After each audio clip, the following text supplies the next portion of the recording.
Hello, basketball people, we have news. Let's go to more news about the Golden State Warriors. I ask you to give a thumbs up and subscribe to my channel, as I am a Warriors fan. The Warriors are monitoring Chris Middleton's situation. If he becomes available, it would be a significant signing. Chris Middleton is an experienced, unique player, and an NBA champion. The Golden State Warriors are going to need to get some lucky breaks to compete in the Western Conference. Even if they land their ideal free agent targets after the Jonathan Kuminga drama has played out, it still might not be enough. That's why the Warriors need to closely monitor the NBA buyout market. The Los Angeles Lakers have already benefited immensely from their buyout signings. With limited cap space, they were able to sign DeAndre Ayton and Marcus Smart to team-friendly contracts. The Warriors would be smart to try the same with the next big name on the buyout market. The most recent NBA rumor is that Chris Middleton could be that next big name. Evan Sidery reported Thursday that Middleton is a player to watch among the NBA's contenders. Multiple contending teams are monitoring Chris Middleton's future with the Wizards. On a $33.3 million expiring contract, plus an extensive injury history, teams are not willing to offer notable compensation in a trade. Middleton is a strong buyout candidate at some point. The Warriors should be one of the teams that watch Middleton's status closely. Middleton is a champion and a former All-Star with a track record of elite scoring and solid defense. Middleton is a career 38.7% three-point shooter. Middleton has not been healthy for a few seasons now. He hasn't played more than 55 games since the 2021-22 season. Still, the upside of Middleton is hard to deny. The Warriors could use a healthy Middleton on both sides of the court. Whether that player still exists is another story. Every contender will be monitoring Middleton's health and availability during the beginning of the season with the Wizards. Still, if Middleton does get bought out, the Warriors need to consider trying to sign him. They would likely be able to get a former star on a discounted contract, the exact type of pickup they need to get lucky with. If Middleton stays healthy, it would be a home run signing for the Warriors. If he gets hurt again, they likely won't have spent much on him. A Middleton Warriors signing could be a no-lose situation. Two final moves Golden State Warriors must make to complete 2025 NBA offseason. This offseason is shaping up to be an ever-crucial one for the Golden State Warriors. Last season, they showed that they can still compete with the best, especially after acquiring Jimmy Butler. They went 23-9 since the trade deadline, 23-7 with Butler, and pulled off an upset against the two-seeded Houston Rockets. The Warriors could have gone further in the playoffs had it not been for Stephen Curry's hamstring injury, giving the Dubs plenty of hope that they can hang with the best of the best in the NBA despite their aging core. Alas, the Warriors' roster at the moment is far from a finished product. In fact, they have not made any moves at all this offseason other than adding rookies Alex Tui and Will Richard to the organization. It's safe to say that Tui and Richard won't move the needle much, if at all, for the Warriors this coming season. Of course, there are some pressing matters for the Warriors to address first before moving on and finally pulling off some moves that would be of consequence to them come next season. With that said, here are the final two moves the Warriors must make to complete their offseason. Warriors have to put an end to the Jonathan Kuminga saga. The Jonathan Kuminga saga is a matter of which party blinks first. But it's been rather clear how the Warriors view Kuminga. While the Dubs know of the talent Kuminga has, they know that he isn't the best fit for the team's Curry-centric system. Kuminga doesn't have the feel on either end of the floor to thrive in a motion-based system. Kuminga is the kind of player who thrives when he has the ball in his hands. He can fill up the scoring column when he gets a chance to commandeer possession, slash towards the basket or create from the perimeter. While his athleticism makes him a viable cutting target in the Warriors' offensive system, it's clear as well that the 22-year-old wants more for his career. But what Kuminga wants is not going to be available on the Warriors. As long as Curry is there, the team will be built around him, and for good reason. However, the problem on Kuminga's end is that the Warriors control his fate. He is stuck in free agency due to his restricted status, and cap space has dried up around the league. Getting a lucrative offer sheet would have complicated matters for the Dubs, but that offer sheet is not likely to come, giving Golden State even more leverage in this regard. This, in turn, has given the Warriors free rein to lowball Kuminga and give him offers far below what he's expecting from the semi-open market. According to reports, the Warriors offered him a 2-year, $45 million contract. Kuminga declined.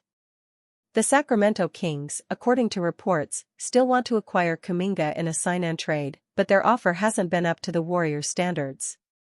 They reportedly put Devin Carter, Dario Saric, and 2 second-round picks on the table, but Golden State wasn't interested. There is plenty of time for both parties to resolve the situation. Kuminga wouldn't have to sign the qualifying offer until the 1st of October anyway. But this situation is clearly putting the Warriors' offseason on hold. For Golden State to set other things in motion, it seems as though they're going to have to find a resolution to the Kuminga saga first. Al Horford's a long overdue signing. The entire NBA world knows that Al Horford is signing with the Warriors. It's only a matter of when, not if. But this signing is going to be ever so crucial for the Warriors to make, especially after losing Kevin Looney to the New Orleans Pelicans. Horford may be old as dirt, he's already 39 years of age, but he provides defensive fortitude, floor spacing, and basketball IQ, making him quite the perfect fit for the Warriors system on both ends of the floor. Rarely has the Warriors employed a big man who can shoot the rock and play defense in the Curry era, making Horford a very important signing to complete. The 39-year-old looks like a starter for this Warriors team that doesn't have the best frontcourt depth. It's not likely for the Dubs to trot Draymond Green out at the 5 from the beginning of the season so as to not tax his body. Once the Kuminga situation is taken care of, expect things to fall into place quickly for the Warriors. Warriors can instantly improve outlook with one brutal decision. It's time to accept that moving on from Jonathan Kuminga is the best outcome. The Golden State Warriors are stuck in a holding pattern that seems unlikely to break at any point in the immediate future. Jonathan Kuminga is a restricted free agent who's unwilling to put his future in Golden State's hands for any longer than it already has been, thus creating a high-profile stalemate. For as ideal as it would be to maximize the return on a Kuminga sign-and trade, the Warriors' best available option would be to cut ties and begin the immediate efforts to improve the current roster. Kuminga and the Warriors have reached a crossroads that appears eerily reminiscent of the point of no return. The 22-year-old recently declined a 2-year, $45 million contract offer that Golden State attempted to include a team option in. In the aftermath of that colossal report, Eric Kareen of The Athletic put it as simply as can be: Kuminga doesn't want to return to the Warriors, and Golden State doesn't want him back. The Warriors don't want Kuminga, and Kuminga doesn't want to be in the Bay. Yet, the Warriors weren't willing to forego extending him a qualifying offer, $7.9 million for 2025-26, the mechanism that keeps him restricted instead of unrestricted. Thus far, Kuminga doesn't want to accept it. With this in mind, there's a simple path toward the Warriors instantly improving the outlook of their offseason and championship dreams: part with Kuminga and begin to add pieces before it's too late. It's time for the Warriors to move on from Jonathan Kuminga. Golden State clearly shouldn't accept any offer it receives, regardless of the quality.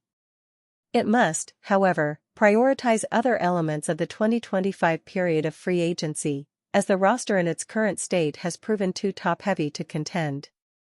Perhaps there's a perfect world in which the Warriors' preferred free agents will wait until the Kuminga saga is resolved, but every day that passes chips away at the possibility that such a reality exists. Perhaps patience will enable the Warriors to receive a superior return for Kuminga than what's currently being offered. The other side of that negotiation, however, is that Golden State could miss out on the free agents it's simultaneously prioritizing. With August underway, it's fair to question how much longer those without a contract will be willing to wait before accepting offers from another team willing to provide similar money. In that scenario, Golden State would effectively be placing its future in Kuminga's hands, an admittedly poetic twist of fate, all things considered. No matter what decision is ultimately made, that's a risky approach with a roster in need of multiple improvements. More specifically, such an approach could sabotage or at least dampen their efforts to complete or maximize the value of the expected signing of Al Horford. Rather than putting everything on hold and hoping that the rest of the NBA will wait patiently, the Warriors need to act with a blend of determination and poise under pressure. They can't accept just anything for Kuminga, but there are disaster scenarios that are inching closer to reality. With this in mind, the Warriors must act with a sense of urgency to conclude the Kuminga saga and ensure that no further damage is done to their championship dreams. Warriors are one wrong decision away from botching final phase of Stephen Curry era. There's no margin for error and an undetermined amount of time left to get it right. The Golden State Warriors are knocking on the door of a fifth championship in 11 years. They've assembled an extraordinary trio of future Hall of Famers in Jimmy Butler, Stephen Curry, and Draymond Green, and appear to be the right supporting cast away from truly contending. The Warriors can solidify their contender status during the 2025 offseason, but they're one wrong move on the Jonathan Kuminga front away from squandering Stephen Curry's final seasons. Of the growing list of harsh realities that Golden State must accept, none are quite as daunting as the fact that Curry is nearing the end of the line. He and LeBron James continue to prove that long-established age-related expectations in the NBA must be rewritten, but unprecedented success is a double-edged sword. For every ounce of praise that the players who redefine the NBA's standards deserve, there's an equal measure of uncertainty about what the future may hold. Curry was excellent in 2024-25, earning All-NBA second-team honors and averaging 24.5 points, 6.0 assists, 4.4 rebounds, 1.1 steals, and 4.4 three-point field goals made per game. Unfortunately, a hamstring injury prematurely ended his postseason, and reminded Golden State of its roster's limitations. In order to avoid wasting the final years of Curry's career, the Warriors thus have one priority: turn a potential Kuminga sign-and trade into a deeper roster. Warriors can't afford any roster misfires with an aging core of stars. Kuminga has declined a 2-year contract from the Warriors worth $45 million. He's also garnered interest from teams who can make the finances align in a sign-and trade, but may not be willing to part with the assets the Warriors value. Compounded by the fact that Kuminga was a healthy scratch on multiple occasions during the 2025 NBA playoffs, no one seems to know what will come next for Golden State. While operating within less than ideal circumstances, Golden State has no margin for error. There's no guaranteeing that Butler, Curry, or Green will be able to sustain their star-caliber form beyond the 2025-26 season, no matter how awe-inspiring their timeless success has been. That leaves the Warriors with no choice but to view the 2025-26 season as the last chance to win a title with Curry, even if he is signed through 2027. The Warriors will be paying Butler and Curry a combined $113,733,267 in 2025-26 and $119,419,931 in 2026-27. They may also have to pay Green next summer, as he has a player option for the 2026-27 season and could be looking for a major payday in his late 30s. With these numbers in mind, it's difficult to imagine Golden State being able to reset after the 2026 season, especially with Butler making an almost untradeable $56,832,773 in 2026-27. With limited financial flexibility and a minimum of 2 massive contracts on the books, the Warriors must make every move count. Kuminga may very well represent their best opportunity to add high-level talent via a sign-and trade, particularly if the goal is to add players who are under 30. Unfortunately for the Warriors front office, one false move could mean wasting whatever time is left in Curry's legendary NBA career.